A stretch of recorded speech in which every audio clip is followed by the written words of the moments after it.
Hello, everyone, and welcome back to Channel Dad Bryon Lape Reads. And here we have something from bodybuilding.com. I think this might be one of the first times. I don't know if I've ever read any fitness articles from their website. We've done muscle and fitness. We've done muscle and fitness herds. We've done shape.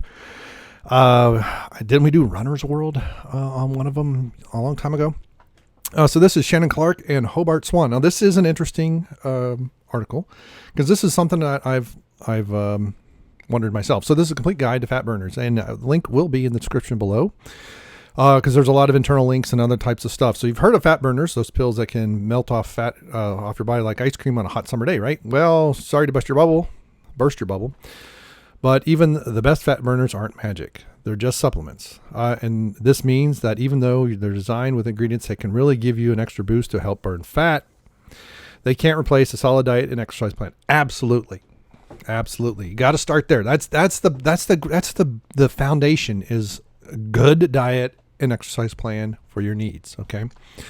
But as part of a complete health plan to lose weight, fat burners can definitely play a role. Use this guide. All right. So let's get to it. So what do fat burners do? Like I said, I think that's a fish oil tablet, but who cares? Think of fat burners like a scope on a hunting rifle, only you're trying to hunt fat cells. In this metaphor, your diet is the gun and exercise is the ammunition. Fat burners may help you aim a bit better and target fat more efficiently. And there should be a comma here, but without the heavy artillery of your diet and some bullets in the chamber, a scope is just as good for looking at things from far away, not for bringing home results. So what is a fat burner? Explained by the Journal of Obesity Reviews, the term fat burners is used to describe nutrition supplements that are claimed to acutely increase fat metabolism or energy expenditure, impair fat absorption. That's probably one of the better ways. And depends on what type of fat you're targeting too, whether it's visceral or brown fat. Increase weight loss, increase fat oxidation during exercise, so you're going to be pulling more energy from fat more efficiently, or somehow cause long-term adaptations that promote fat metabolism. However, that's a wide range of functions. In a pill form,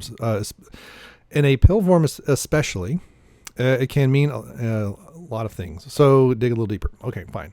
How do fat burners work? Some of the key ingredients used in fat burners are designed to stimulate hormonal reactions in the body and to breaking down fat and using it as a fuel source. The main ingredient in most fat burners is caffeine.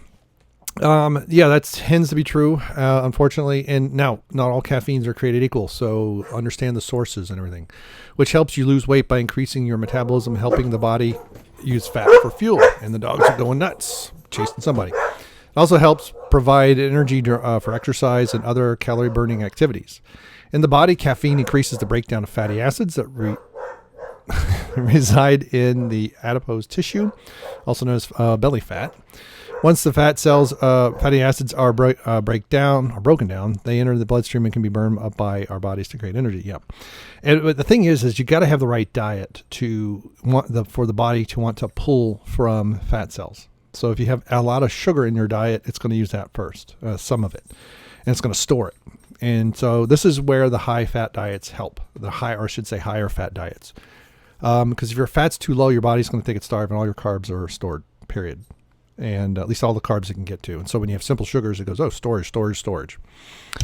But if you increase your dietary fat intake, your body will use fat for fuel. And then now you want to reduce the amount that you have by exercise, and it says, hey, I got some fat. I need some energy. Pull it out of the fat cells. One thing a fat burner won't do, however, is fix a broken diet. Okay, look at that very next sentence. Paragraph. You're eating for healthy fat loss, the way Chrissy Kendall, PhD, explains in the Comprehensive Guide How to Lose Weight.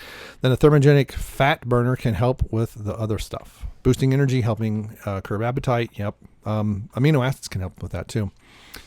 So you can burn, and I don't know, I'm going to see where that link goes because I don't know. I didn't look before. Yes. Okay. So do fat burners work? Yes, they do, as long as you have reasonable expectations of what a fat burner working means. Yes.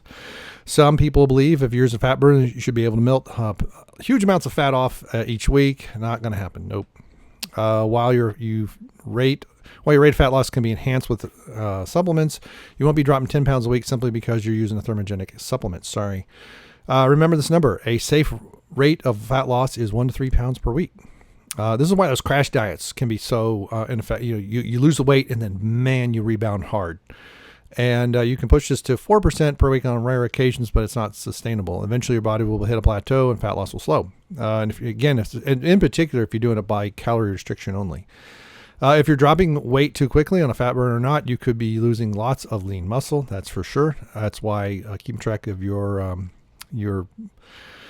fat, how do they have the bone density, your fat, anyway. Unless you want to look like a shapeless coat hanger and feel as healthy and energetic as one, you should rethink your fat loss plan.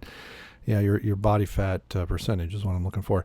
Set your weight goals for from week to week and month to month, not day to day. When you meet incremental goals over time, you'll stay more motivated and see great results from your program. Yep. All right, let's keep going.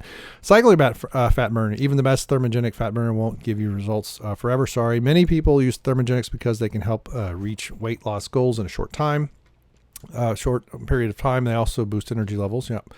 But chronic usage can increase your tolerance. Again, this is also a caffeine can be addictive. Encourage people to cycle their fat burners. People are typically on a fat burner 4 to 6 weeks. Once the body gets used to it, they're not seeing the same increase in fat oxidation, and in some ways they've gotten better shape, so their body's going to have its own plateau. It's probably a bit higher now. So every now and then, it doesn't say for how long. The worst first 2 days without the linger, 7 days. I'd say at least a week or two.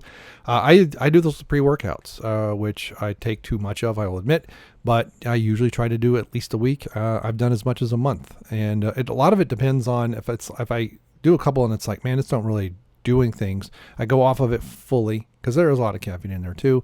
I make sure my diet is correct. I get the right amount of sleep, and then a month later, I'll think about getting another one.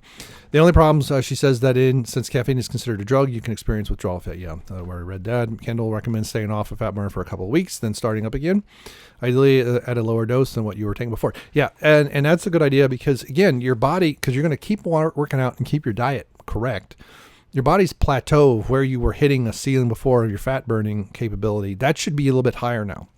So what you want to do is get back up to that full potential and then use again, it's a supplement. So everything has to be in the foundation properly. And then you just take that next step. Maybe it's another 10, 20% at most. And then you go from there. Start at a low dose, designed specifically to give you the proper doses of various ingredients to support fat loss. But they don't mean that the more of the ingredients you take, sometimes it gets worse if you take more. Make muscle a priority. It's a common approach to simply take a thermogenic, hop on the nearest. Yeah, that's not going to work. The muscle burns more calories than anything else. Along with the nutrition and supplements, you should follow a comprehensive training program that maximizes fat loss while also minimizing muscle loss. When sustained fat loss is the goal, muscle is your friend. Yep. Burns calories, gives your body shape, and allows you to stay active and feel good about it. Strength and durability. Are fat burners safe? As long as you take a reasonable approach to your stimulant intake, fat burners can be safe to increase your results. Here are the biggest rules to keep in mind. Don't diet forever. To be clear, no one should be on a diet for the rest of their life to lose weight. Again, see, this is what I hate with the word diet. Your diet should just be, okay? If your goal is to, let's say you want to lose 100 pounds, so 2 pounds a week for a year, so 100 pounds, we'll say. Then look at what your calories should be for your weight minus 2 pounds. Okay. You don't have to do massive, and in many ways, especially people who haven't started doing anything, start to do something. And then, most likely you're eating too many carbs, period. Okay. Go watch Dr. Lustig's stuff on sugar. You're eating way too many carbs, and forget about the plant. The plant stuff would be good if you have estrogen issues, especially true soy. But increase your meats, increase your good fats, okay, quite a bit. And you'd be amazed at what that diet will get you, especially if you start lifting heavy. Well, what is for you heavy, whatever that is. And if you start to want, hey, I want to do squats, and you're just at the bar. And the next week you want to do 5 more pounds, and then 5 more pounds, and 5 more pounds. You basically do that until you start to plateau, and then you can restrict your diet because your goal is to get to a certain weight. If you just start eating that amount of calories, your body's going to go in shutdown mode. So you have a target, figure out how many calories that target weight needs, figure out some of the things about your metabolism, and then say, okay, so every few weeks I'm going to adjust down so that eventually my diet is just what I eat. Okay, it's not necessarily for weight loss. It is sustained. Okay. It doesn't mean you can go eat lots of pizza at that point. If you're serious about losing weight, plan on dieting for 10 to 14 weeks and give yourself enough time to I would say just adjust correctly and then just slowly. Don't go actually on a diet. Don't go too low on calories. It's a common myth of fat loss, particularly among women, that an extreme calorie deficient is a good way. Yeah, that is a way to really screw up your hormones. It really is. This is why fats are so important. They're finding out that hormonal imbalance, low-fat diet is very detrimental to a woman's health, especially when she gets in her late 30s. Okay? And it's not great for guys over 50, which I am. This is why I don't do it anymore. Actually, when I was in my 40s, I realized I was messing up. It's fine when you're in your teens and 20s, but once you get in your mid-30s, you've got to increase your protein, increase your fats, and decrease your carbohydrates a lot. Plenty of cuts, cut seriously low, at least at first. But that's not, and again, they're saying, but not forever. Again, this is bad advice. Just take your thing and just subtract. Take your weight, understand how many calories it takes to maintain that weight, and subtract 10 pounds, and then recalculate. That's your diet for a month. And then do it again and again until you get to the calories you need. So if you want to go from 180 to 130, let's say, you want to lose 50 pounds, calculate it out. Be careful with stimulants. If you can't, again, don't take it 3 to 4, 3 out the day. This is the other thing with really what's happening with coffee. A lot of people load it with sugar or a sweetener that induces the pancreas. Even artificial sweeteners can have this. The brain can be fooled into thinking it needs to produce insulin, and that's what's making you tired. You definitely love the energized benefits, but you get from such a high caffeine intake if you're mixed with fat burners with multiple cups of coffee. Yeah. And almost all of them say pre-workout the same way. Be mindful of your caffeine intake while you're doing that. What is the best fat burners? What is in the best fat burners? There are two kinds. Those are stimulant free. Most but not all thermogenic fat burners contain stimulants, including caffeine. Sometimes they have capsaicin and some other things. Caffeine helps burn fat and helps athletes do more work for longer periods of time in the gym and sport. Potential appetite suppressant. Yep. And aminos can help with that too. As effective as caffeine is, though, okay, so green tea extract has been shown to, again, some of it's the thermogenic, some of it's the sub. There's a little bit of caffeine in green tea, but there's other things. I know I'm rushing. I'm sorry. I realize I'm running really long on this video, and it is a longer article than I thought. So L-carnitine. So now there's an amino acid, CLAs. This actually can help. This is a lot of keto people take CLAs. So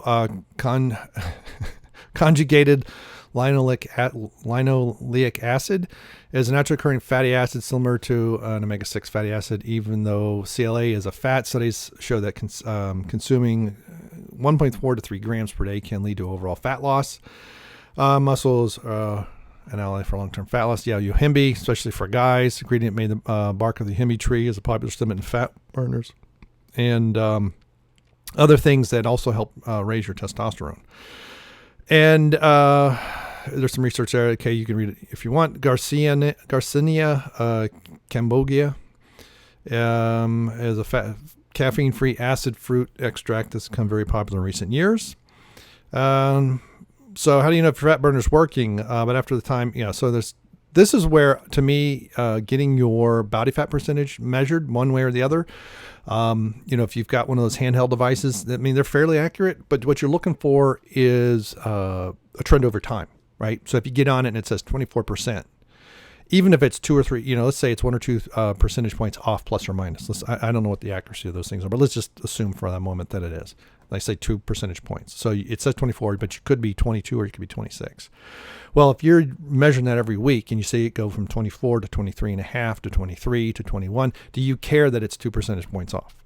Probably not. And you're probably seeing a decrease in your weight and you're seeing a decrease in your fat burning. Because you might hit a weight where you don't lose any weight, but your fat loss continues as a percentage of your body weight. And so now you most likely that's happening, you're burning your fat or you're reducing your energy in your fat and you're putting on more muscle. And that's good. Okay, so that's part of what you want to do. And then again, this is why I'm saying, if you calculate and it says you need to eat 2,600 calories for your target weight, but you're eating 3,000 calories for where you are, start with a 5% reduction and then do another 5%, another 5%, step it down. And that way your body doesn't think you're starving and your likelihood of hitting plateaus, you're still going to hit them, but they should be a little bit better. So anyway, that's the end of the article and on these handful of references.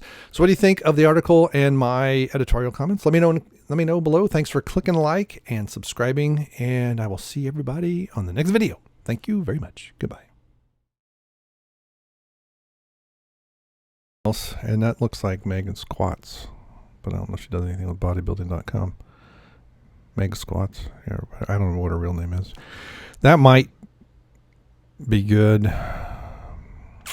Again, that looks like fish oil, but it might not be. I don't know. All right, 3, 2, 1.